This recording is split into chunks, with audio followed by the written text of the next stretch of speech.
Eto lang pala talaga yung kailangan natin para ma-perfect natin yung niluluto natin, guys. So, kung dati nahihirapan kayong tansyahin yung timpla ninyo, eto, kapag meron ka nito, mas madali na lang talaga. So, hindi lang siya asin, kahit anong seasoning na ilalagay mo dyan, pwedeng-pwede. Maganda yung quality niyan at mura lang din. 4 niyan, 176 lang.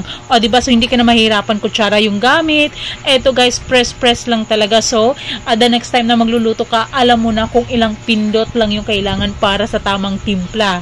Diba? Magaganda pa yung mga kulay, yung design niya. So, lakas makasosyal din sa kusina kapag mga ganito yung gamit mo.